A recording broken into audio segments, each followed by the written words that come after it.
Hello, can everybody see me? Yes, yes. Yes, Yeah, sir. please go ahead. Yes, Yeah. yes. Okay. So I'm very sorry about this. I think from next week we will resolve the issue once and for all. I've got a new computer, and I'm going to make sure that we don't get into this situation again. Can you all hear me? I can't hear you. That's the problem. So let me just Yes. see if I've. Yes, yes, yes, sir. We Yes, can sir. hear Able to you. hear. Okay. Um.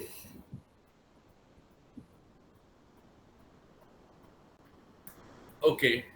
Um. Good afternoon and namaste, everybody. And first rule, please put your phone on silent. And today we are going to go through everything once again, come to the point of Kumbhaka, and then I will teach you Nadi Shuddhi. Um, so let's start. There are three asanas which I have recommended. The first one is Padmasana, which is this way. The second is Vajrasana. Keep your knees together. Let your uh, ankles fall down, and you can sit this way. Or if you cannot do that, you can go into Sukhasana. So choose the asana that you like. Then um,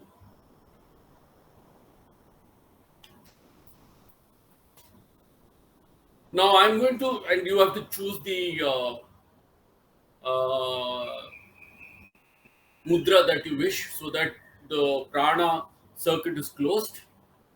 And now I'm going to ask you all to please start the relaxation process. So we will, please close your eyes and follow the instructions. Relax the brain, relax the brain, relax the front of the brain, relax the front of the brain, relax the left side of the brain,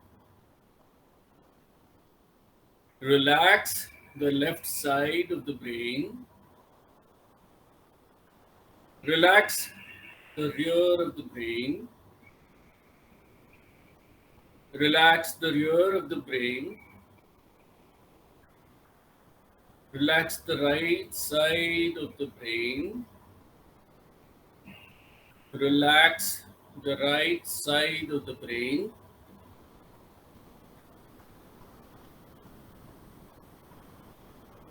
relax your face,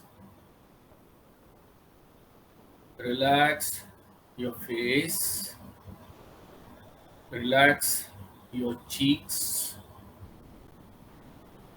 relax your eyeballs. From within, you can make out that your eyes, the eyeballs, you will be able to relax them. So relax them.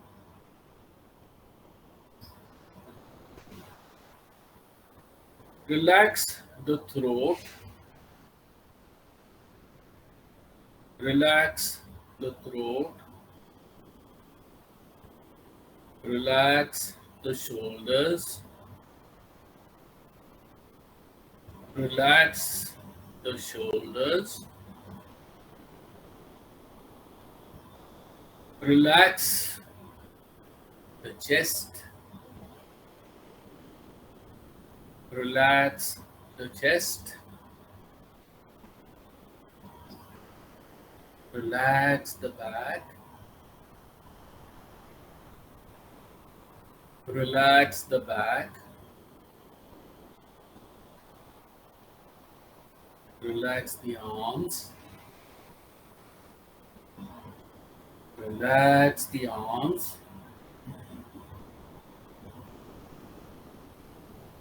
Relax the abdomen. Relax the abdomen.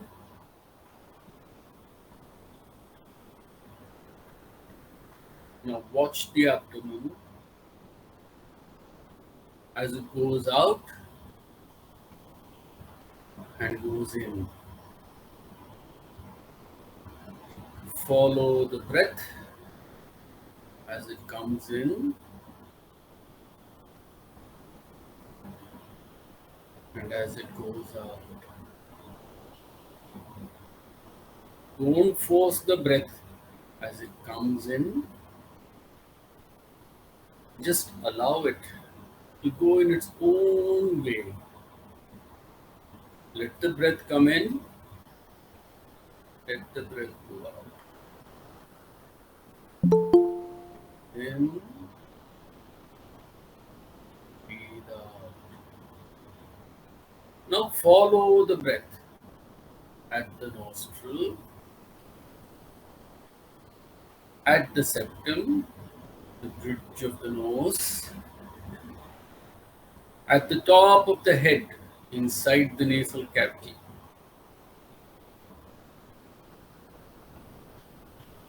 Behind the ears, where the ears are, you can feel the pressure. Relax. Just follow the breath. Don't force it. Follow the breath. Follow the breath into the chest. You will see the chest go out and the chest go in. The chest will go out and chest will go in.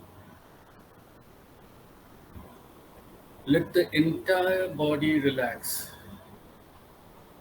and flow with the breath. So observe the breath move the body. Don't participate, just watch. Watch the breath move the body, the chest out, the abdomen out, the chest in, the abdomen. Just watch. Just watch. And at the count of 10, you will start controlling the incoming breath and follow the instructions. 10, 9, 8, 7, 6, 5, 4, 3, 2, 1. Breathe in, breathe out. Breathe in, breathe out. Breathe in, hold, breathe out. Breathe in, hold, breathe out, hold. Continue this process.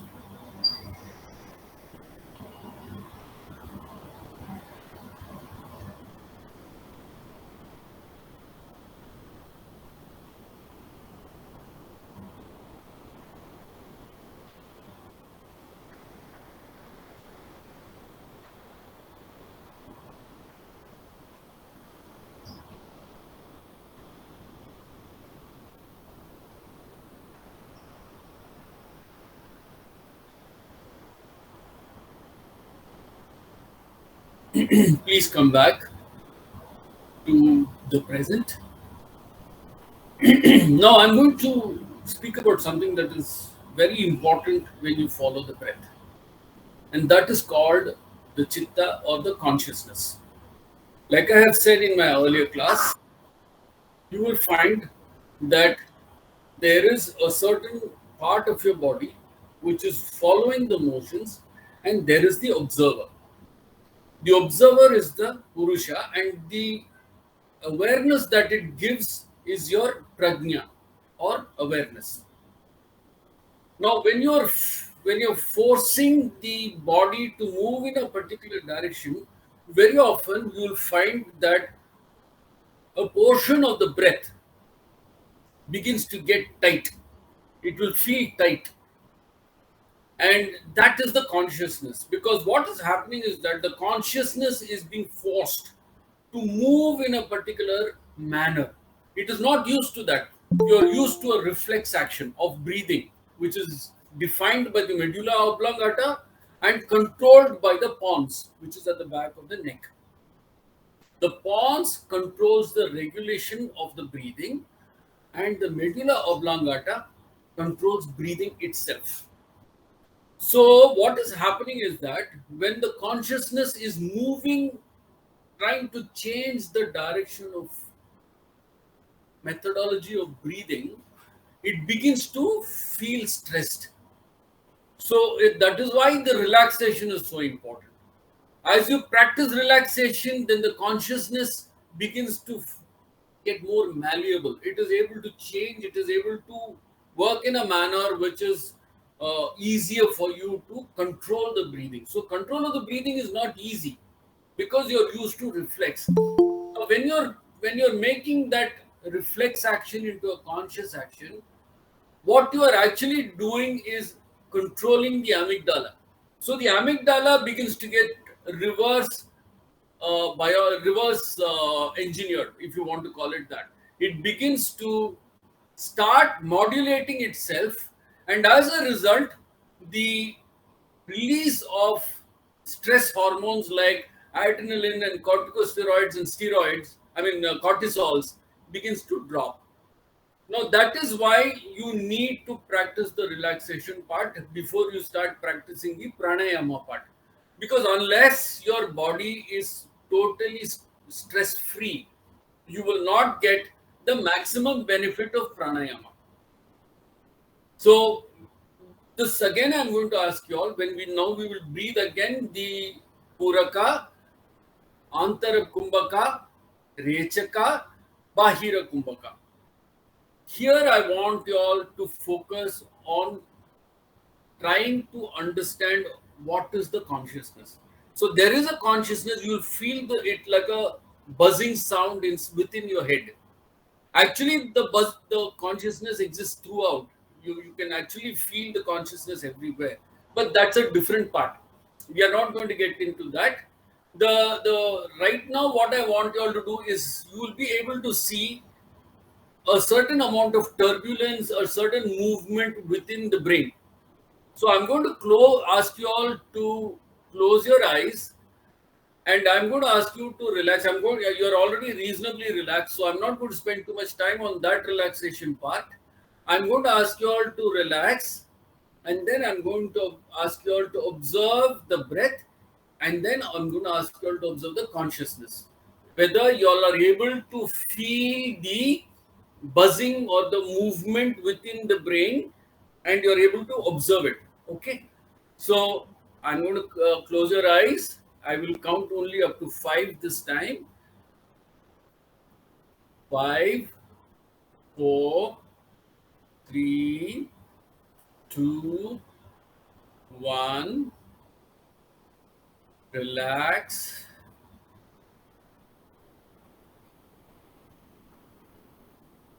Breathe out. And when you breathe out, allow your body to relax. When I say relax, it means that it's like a wet cloth. Your entire body must fall like a wet cloth.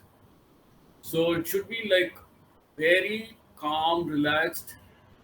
Follow the breath as it comes inside and it goes out. Breathe in,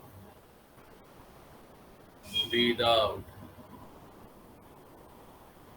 Breathe in, breathe out. Now turn your attention from the breath to within the head. Can you feel that there is some kind of movement within the head.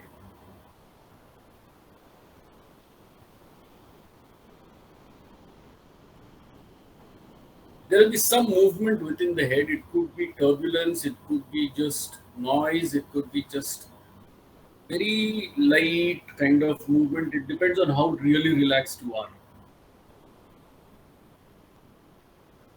So I'm going to count up to five. I want you all to observe it, and after that, I want a feedback from you all. Five, four, three, two, one. Stop. Come back to the present. Now I want you all to give me your feedback on whether you were able to feel that movement within the brain. Anybody can start.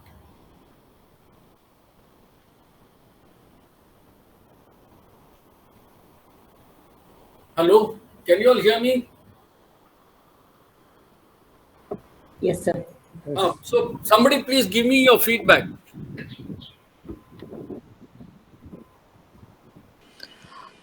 I felt some kind of a feeling in the forehead than Yes. in the head. In the Okay. forehead, is that okay? Yeah, yeah, perfectly all right. Okay. There is, see the basically the consciousness moves out of the forehead. So this is Okay. the when you feel that heat here. This is where most of see when the most of the decision making happens in the frontal lobe.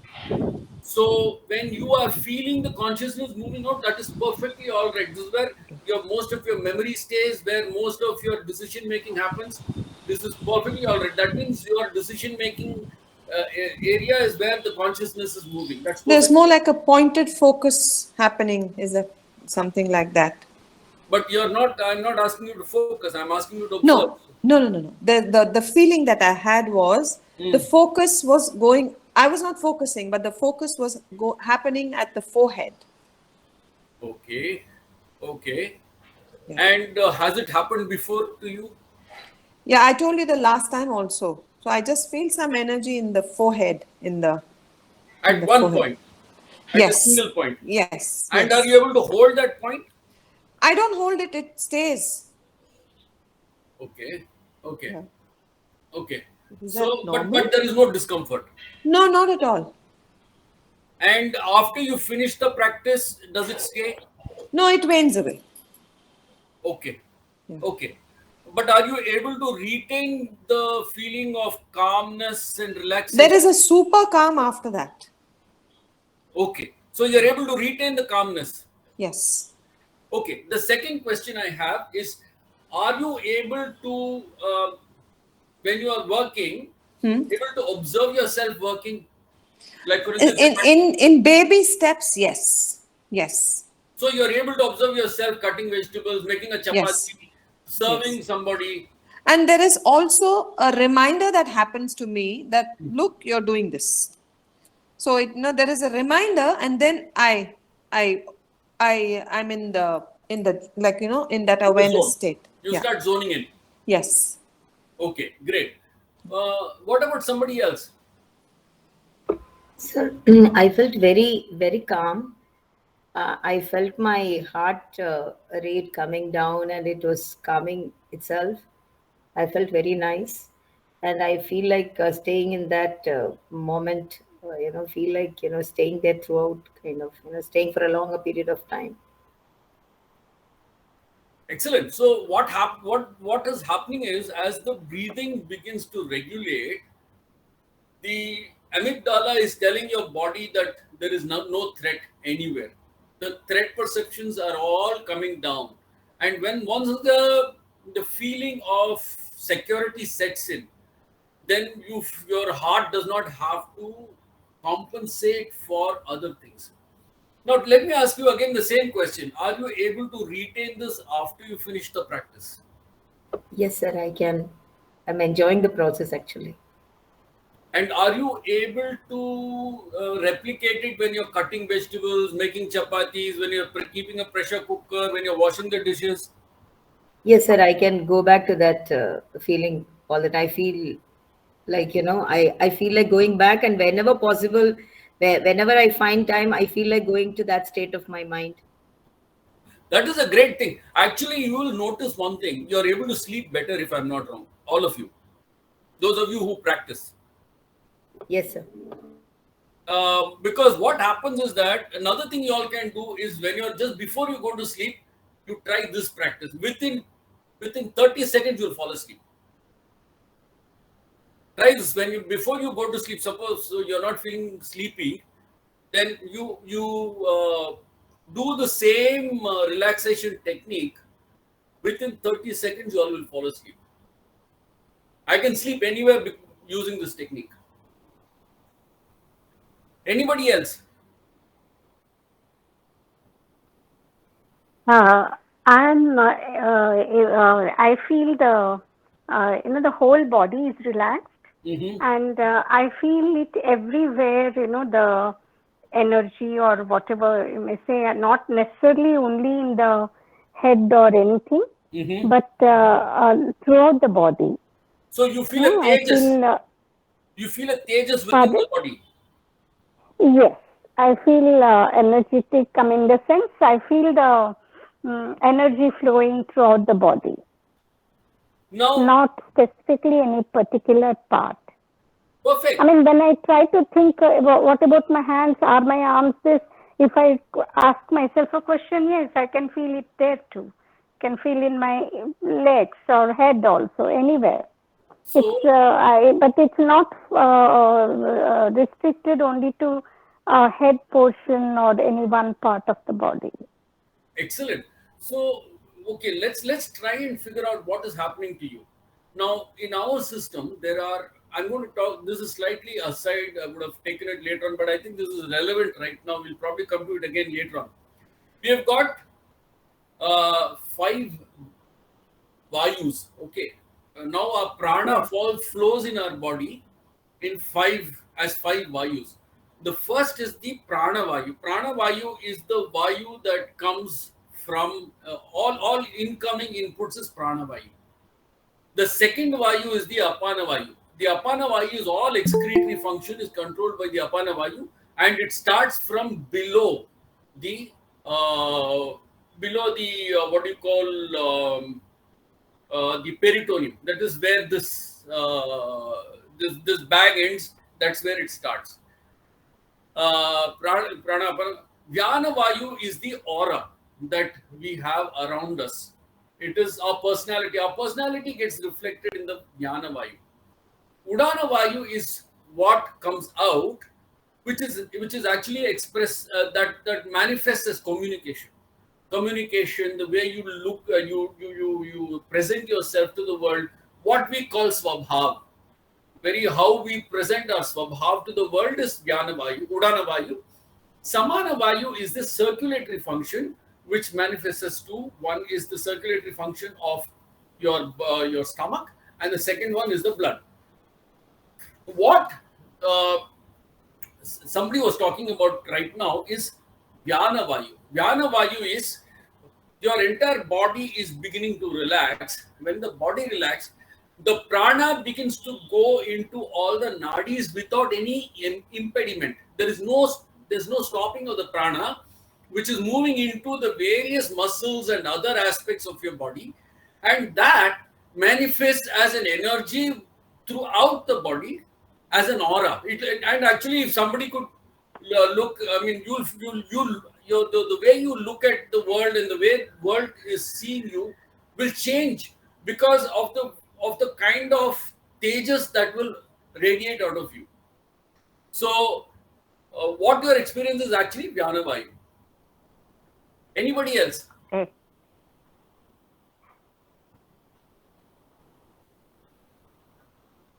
may I say something else, not Please. directly connected to the what we did just now, but generally over the period of time, I have not been able to sit down since many years, and I'm so glad with your active encouragement and support. I'm able to sit in Sukhasana. Otherwise, I was not able to bend my right knee for, to sit in Sukhasana comfortably. But it was always one leg would be like, Dakshinamurti kind. One leg bent, the other leg down from the chair. So all the time, wherever some sitting needed to be done, it was sitting in the chair. So it was chairasana. And it was my very, very ardent wish that I should be able to sit down comfortably, and I'm able to do it now. So Oh, I'm very thank you happy to hear so that. much. Thank you so much that this has happened. And you're telling that breathe in, that when you are doing this, breathe out at doing this. That has helped. In fact, every time I want to sit down, I go through that post of yours and follow it, so that I relax and I am able to do it without harming myself. Wonderful. So I'm so delighted that after 21 years, I'm able to sit in Sukhasana, but I need that little raised posture. I'm still not able to sit flat on the ground and put Sukhasana. I need about 4-5 inches,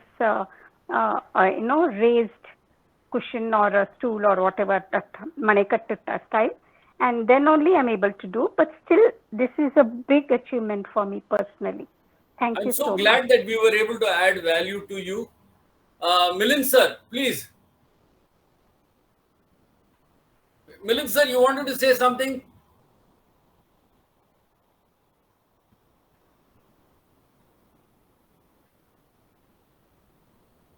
Milind sir, you had raised a hand. Milind sir, please unmute and speak.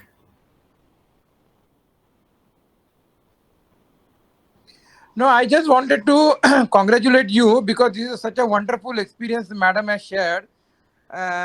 With maybe 3 or 4 sittings, she is able to sit comfortably now in Sukhasana. So this is one great achievement. So just I wanted to share my clapping. That is what I have done. Okay.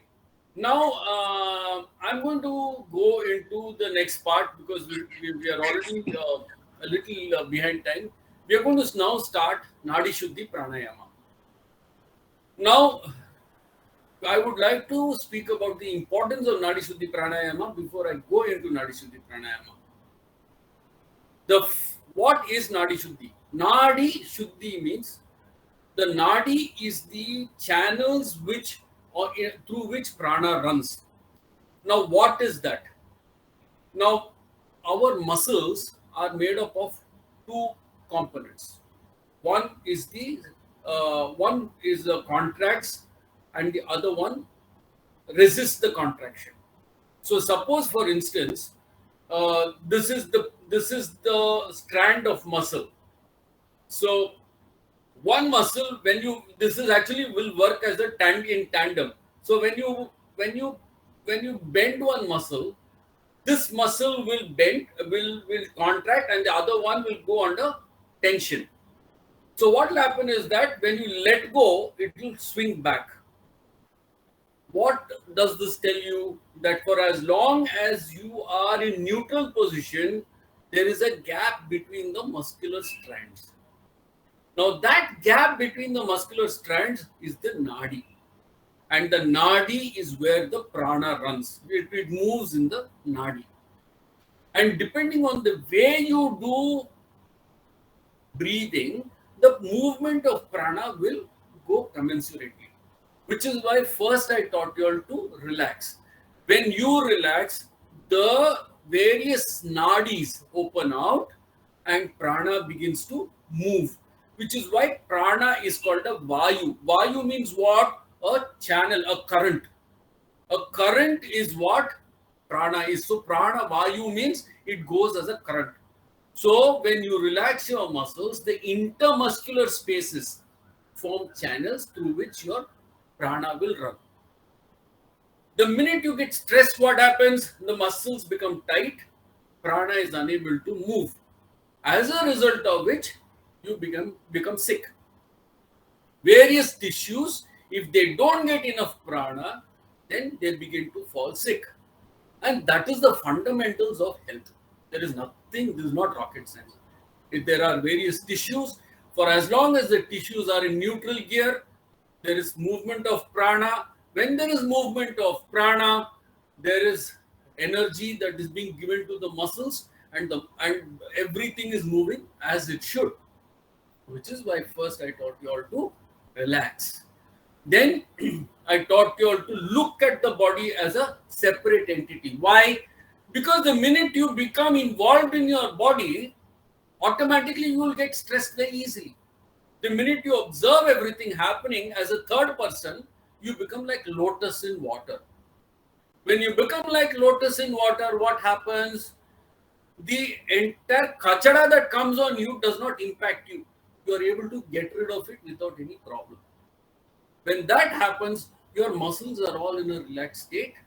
The prana is able to move, apana is able to move, vyana begins to radiate, udana becomes very calm, that is, your communication becomes calm, and the entire circulatory system functions normally. This is the fundamentals of why pranayama is important. Now,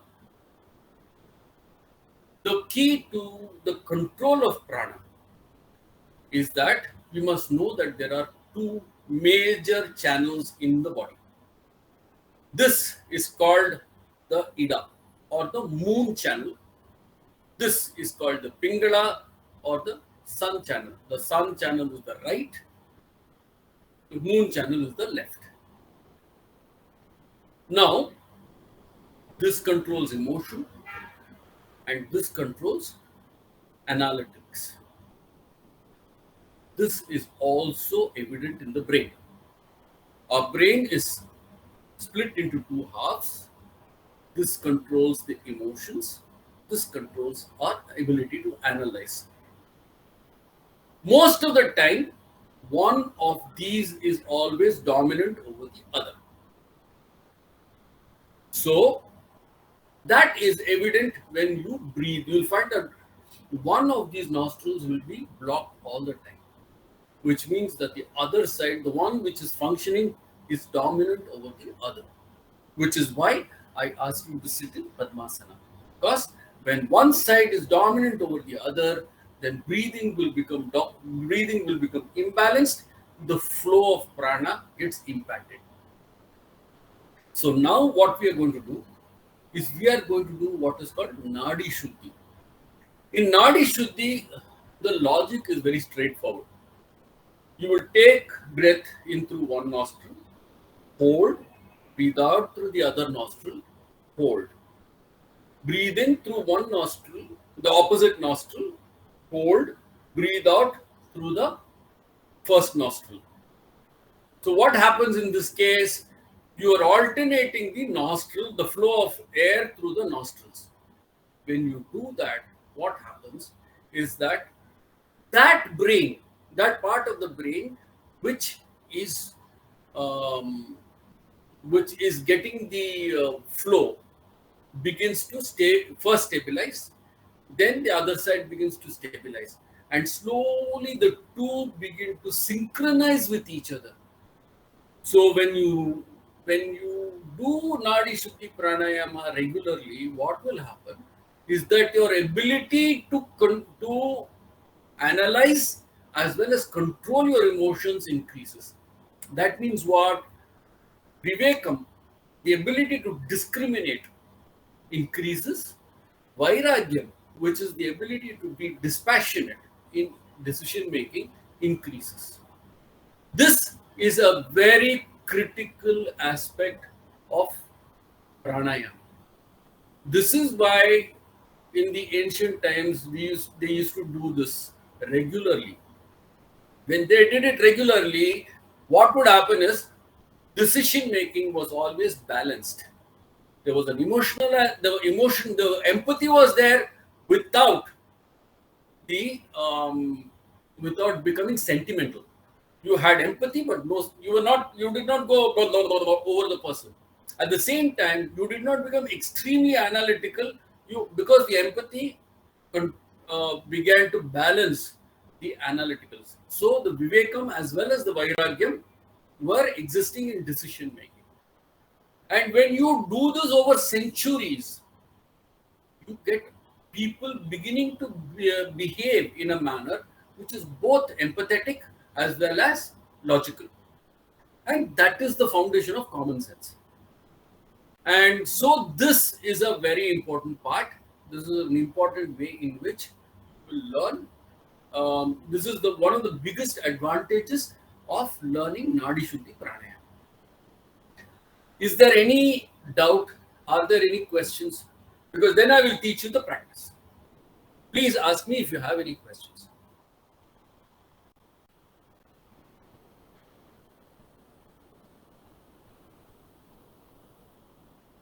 Five, four, three, two, one. Okay. So I'm going to teach you the practice. I'm sorry, without my specs, I can't see what I'm doing. So you will have to let me know if something is not visible. So I'm going to teach you how I'm going to use the fingers and the hand. Now, the thing is that you can, ideally, you should put your hand over the entire nostril. I have a problem in terms of deviated septum. So I can't do that. So what I generally do is I generally only close my nostril. Okay. So you can close this. It's up to you. Just make sure that the left hand side and the right hand side are fully closed when you're breathing in or breathing out. So what you do is you generally first you breathe out completely, then breathe in, hold. Hold means you have to hold it both. Okay. Breathe out. Now you can see that this side is blocked. This side of my nostril is blocked, so it's not coming out properly. Okay. Then hold. Breathe in. Hold. Breathe out. Hold. Now, couple of things. One is that you may want to clean the nostrils before you start the practice. Obviously, because there will be you're doing something that is different. The second thing is that there will be some sputum that might come out. Let it be, no problem.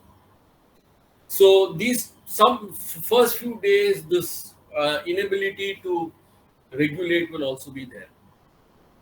So again, I'm repeating. Breathe in, hold, breathe out, hold. Breathe in from the one that you breathed out, hold, breathe out from the other side, and hold. Now, I am not bringing counting into this for a very simple reason. When you begin to start counting, you will get stressed. There's no point in doing something if you are going to get stressed. First, you have to relax.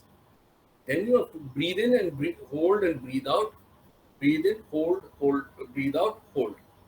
So I'm going to now ask you all to One, hold your one, fingers one, this way. one question. Yes. So Does anybody have a question? yeah, one question I had. Are you able to hear? Yeah, I told you, no, I'm having a problem with my headphones. So Yeah, yeah. No, I was when you hold one nostril and breathe in, and then breathe out from the other nostril, Yes. and then we have to breathe in from that nostril, right? Correct. Try breathe it, because otherwise it kind of becomes difficult. If you try to breathe out and then close that and then try to breathe in from the first one, the breathing doesn't complete properly. Correct. Correct? Correct. So you breathe in, hold, breathe out through that nostril, hold, breathe in through the nostril you breathed out from, hold, and breathe out from the original nostril. Have you all got it?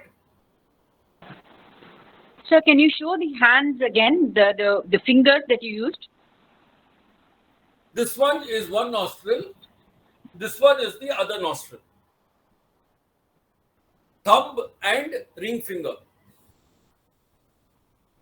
Can you all see? Can you all see?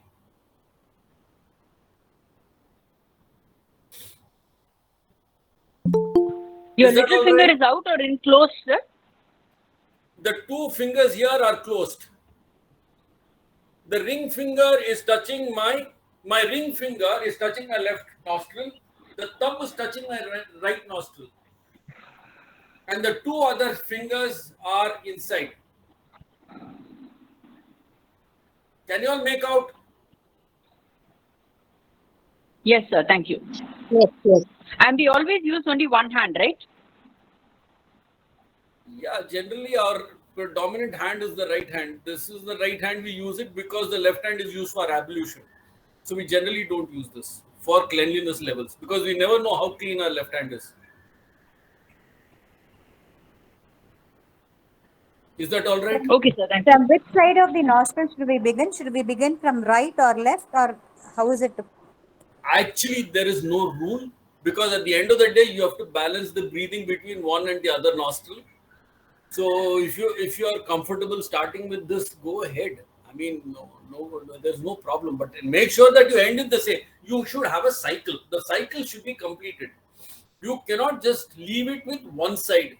Then you'll have dominant side of that side. So you have to make sure that if you breathe in, hold, breathe out, hold, breathe in, hold, breathe out, hold. This is one cycle. You have to do one cycle. Whether if you want to start from here, go down, come here and go there, perfectly all right. But the cycle should be completed. Is that all right? Yes, sir. Okay. So would you like to try? Yes, please. Somebody asked a question. Yeah, I was just asking. I've been normally doing with all the three fingers bent and using only the thumb and the little finger. That's okay, no? Or should I See, start the problem doing with the raising little the? finger is it is not a very strong finger, It is a very light Huh. finger. It's not meant to do any major work. Can you do any major work with the little finger? No, na? Okay. So if All you right. try to control your nostril with a little finger, how much pressure will you be able to put? Okay. So that is why they are recommended these two. Also, All another thing right. you must Yeah, recognize, I get the point. I get the in point. Okay. palmistry or in our system, this is controlled by the sun. The ring finger is controlled by the sun. Okay. Okay, so Huh. that is why they recommend this. Otherwise you could do these two, no? But they ask you to use this. Mm-hmm. So Okay. you got your ring finger here and here. Yeah. So I shall be careful and do with both the. I mean, use the ring finger. no problem. Yes.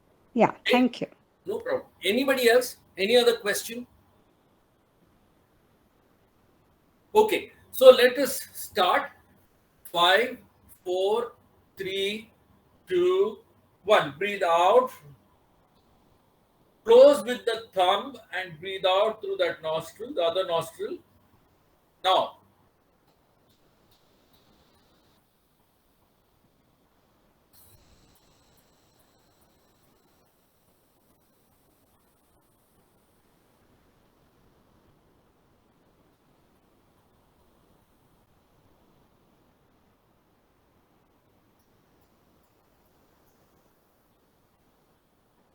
do it at your convenience.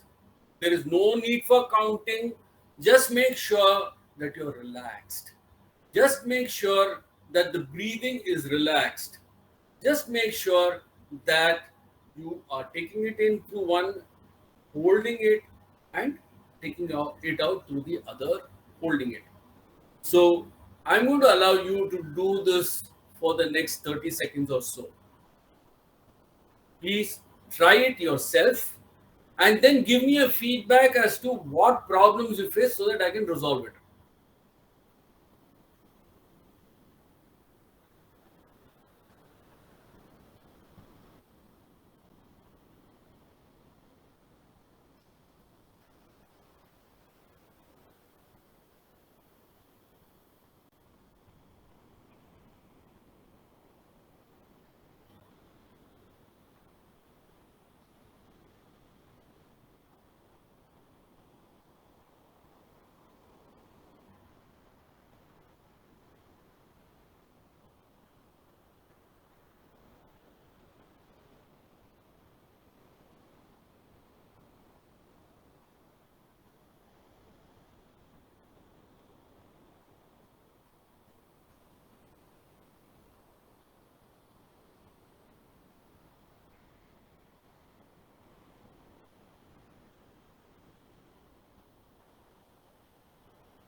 Five, four, three, two, one. Please come to the present. Please give me feedback. How was the experience?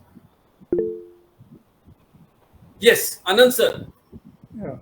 So one question was, I was trying to. Can you speak closer to the microphone, sir? I'm not able to hear you. Yeah, it is. I got this thing headphone. Okay. What I was saying was, when I'm closing one nostril and then breathing in, and then we have to, when we are holding it, both nostrils have to be closed at that time. Yes. Okay. Then when I breathe out from the other nostril, at the end of it, again we have to hold with both. Yes. Okay. So that was a little complex for me, because when I was breathing out from the other nostril, at the end of it, when I close it, take it out, and then breathing in was a little, I was finding it a little dicey. I don't know whether something I'm wrong in I'm that, not or. at all surprised, sir, because this combination of hands and breathing is not easy. I was actually going to teach you all another bit of awareness on where to focus when the breathing is happening, but I think I will not take you all there this week. I think I will teach you all next week a very important aspect of that breathing that we need to focus on. But what I will tell you all is, if you please practice for 10 minutes or so, you might start feeling, you start perspiring. It is a normal thing. To perspire when you are doing pranayama is normal because it is an exercise, it is an aerobic exercise. So, what is happening is that your heart, though the rate does not increase, it is still beginning to, there is an increase in oxygen content within the body, and then the flow of blood is going, is alternating between the ida and the pingala, and then there is a certain aerobic movement within the body. So you might start perspiring. Don't think it is a bad thing. Okay, so anybody else has feedback?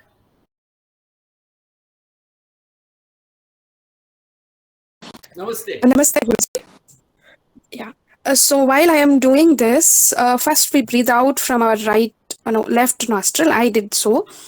I feel the airflow is not very free compared to the right side. I feel it's flowing very well from the right nostril, but little blocked or something from the left nostril.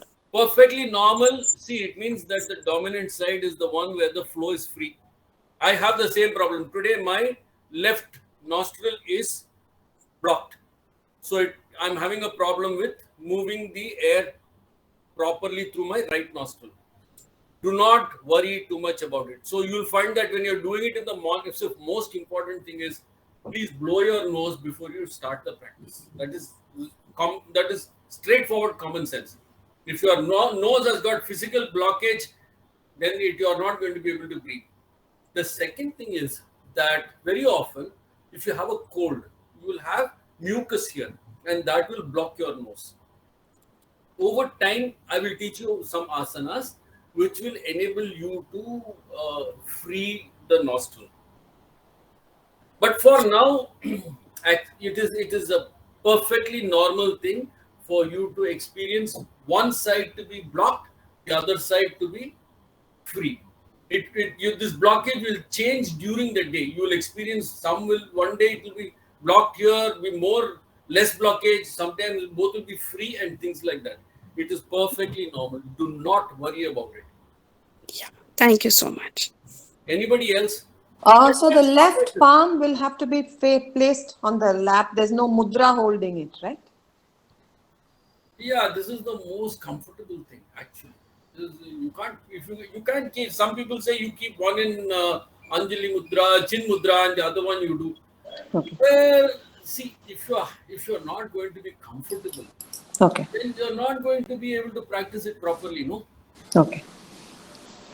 So just if suppose you're sitting on a stool, obviously you can't keep it like this, and then your hand will start aching, and then you won't be able to do it properly.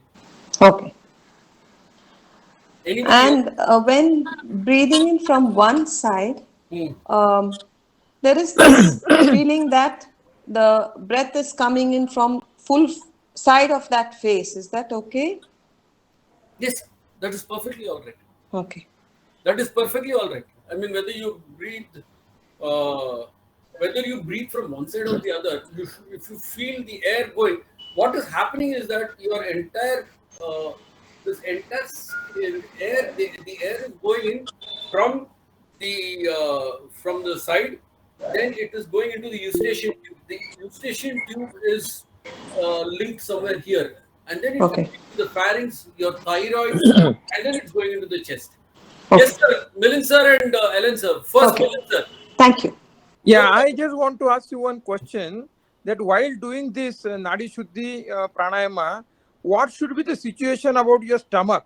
That means whether it That should be I am going to empty. teach you next class because today Okay. I thought I will teach you about the abdomen, how the abdomen should move, but then I realized that there were that could complicate things. So I thought I No, will. no, no, no, sir. Sorry, my question is, what should be the condition? Means whether the stomach should be 100% empty even without water, or if I drink water and start doing this, or this is my question. That way. Okay.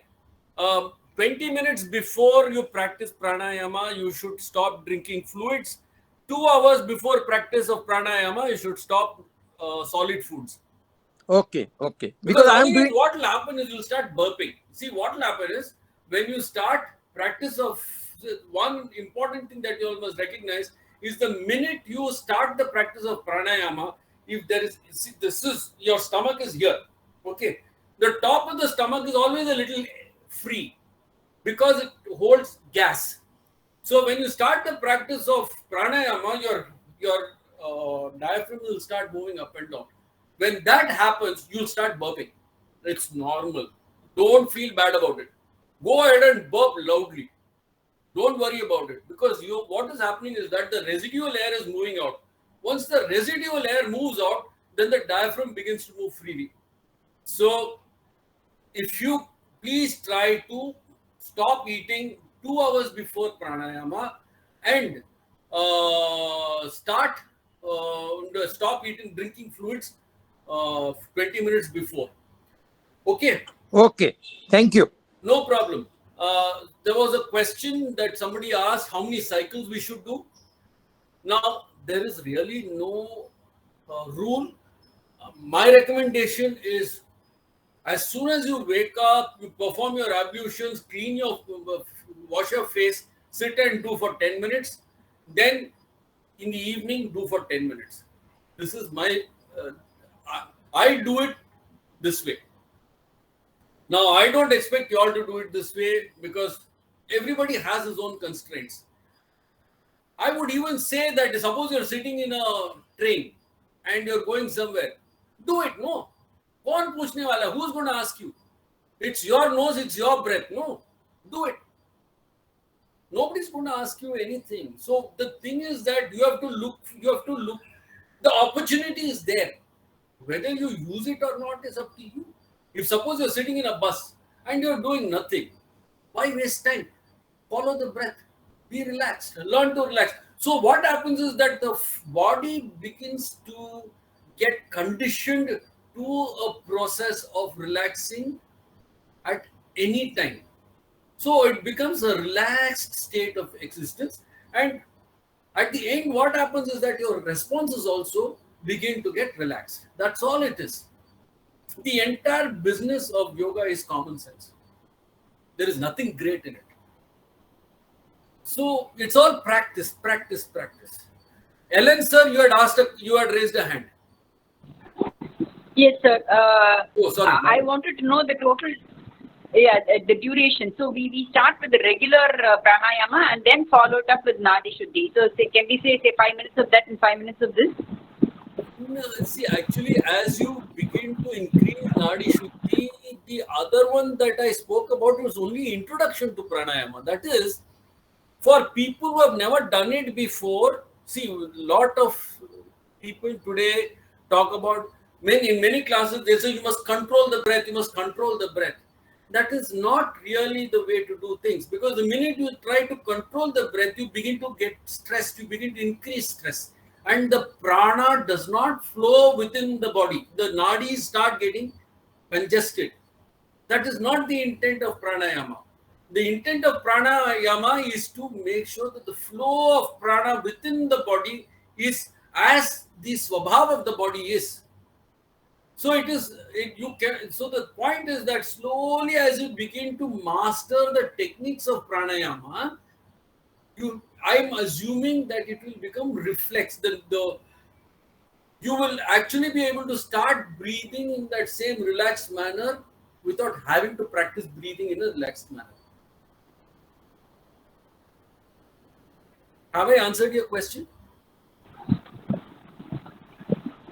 Sir, so you're saying that we can just start off with Nadi Shuddhi straight away. We don't have to really go into that first breathing exercise. Correct. So if you're confident of being relaxed, if you're able to follow the breathing, then there is no need for you to do other things. Slowly we will stop that. Over time, I will stop it.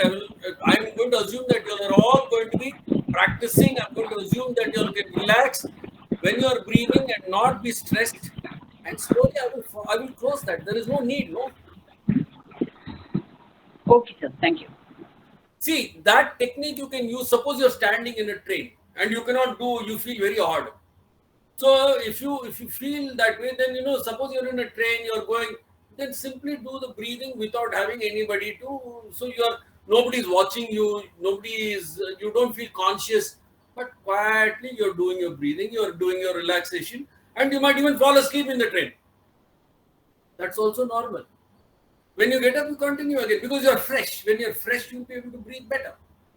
So you can do all of this in a very controlled manner. So what I taught earlier, you can use in any situation. Suppose you are unable to sleep, then simply start practicing relaxation and breathing. The minute you begin to relax your eyeballs, you will fall asleep. So with that, I'm going to again apologize for the delayed start. I'm hoping that next week we will be able to resolve this once and for all. And I wish you all a great weekend and a great week ahead. Please remember, yoga is just a practice. The theory is just 1%, practice is 99%. Please practice. So with that, I wish you all a great weekend. Best of luck and namaste. Namaste, Guruji. Namaste. Thank you. Namaste, Guru. Thank you.